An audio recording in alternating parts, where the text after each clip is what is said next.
ఏం చెప్పను. మాగంటి గోపీనాథ్ చనిపోయే వరకు మాగంటి గోపీనాథ్ అంటే అందరికి రెస్పెక్ట్. ఆయన అట్టాగే బతికాడు.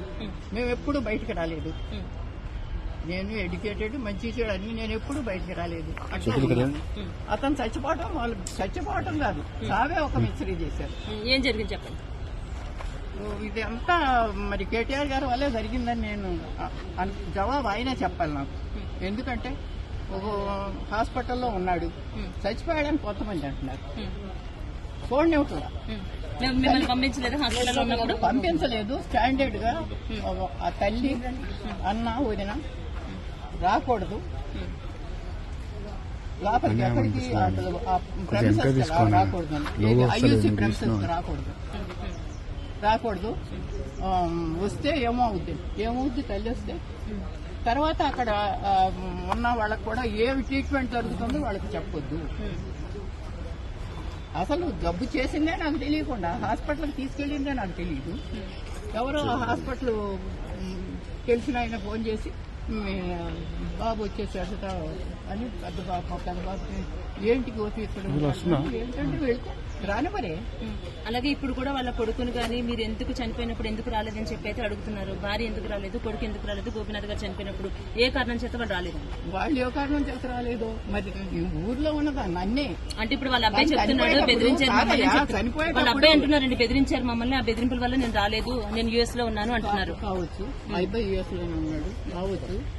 ఎందుకంటే నేను ఇంట్లో ఇక్కడ పిల్లడు అక్కడ ఉండంగానే ఇంకా చనిపోయాడో లేదో తెలియదు, వెంటిలేటర్ లో ఉన్నాడు. ఒక్కసారి చూస్తానంటేనే నన్ను కన్న తల్లిని, ఆడికి 63 ఏళ్లు, నాకు 92 ఏళ్లు. ఏమ్మా చివరి దశలో ఇటువంటి బాధ వచ్చింది ఏంటి?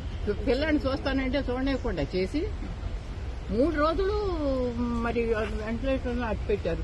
నాకేంటి డాక్టర్స్ రావచ్చమ్మా అంటే నాకు తెలియదు కదా, ఆశ అనమాట. వస్తాను అక్కడే పడినా.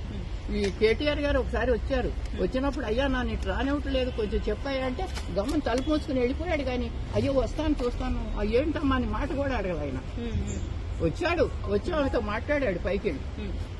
వాళ్ళు వేరే రూమ్ లో ఉన్నారు, మాట్లాడా పరిగెత్తారు. ఏంటంటే లిఫ్ట్ లో కేటీఆర్ ఉన్నారు, మేము కూడా ఆ లిఫ్ట్ లో ఉంటాను. అయ్యో ఈయన చెప్తాను కొంచెం చూడండి ఇస్తాడే పోనని ఆశమ్మ ఏం చేయాలి అన్నదయ్యింది కాక ఆశతో పరిగెడితే ఆగమ్మ లోపలికి వెళ్ళి వస్తాను, లోపలికి వెళ్ళి ఇంకో దారి నుంచి వెళ్తున్నాడని అసలు విషయం చెబుతామని పరిగెత్తా.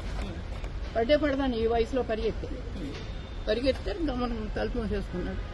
వెళ్ళిపోయి అయ్యో ఒక్క మాట అయ్యా బాబు, ఒక్క మాట అయ్యా. వచ్చారు. మరి ఆయన వచ్చే వరకు ఈ చనిపోయిన బాడీని ఎందుకు కట్టి పెట్టారా అన్నది ఆయనకి తెలియాలి. ఆయన వచ్చిన తర్వాత ఎందుకు డిక్లేర్ చేశారా అని ఆయనకి తెలియాలి. నాకు తెలియదు కదా. ఈ కేటీఆర్ సమాధానం చెప్పాల్సిన విషయం. ఎప్పుడు చనిపోయారు అన్నది క్లారిటీ లేదు.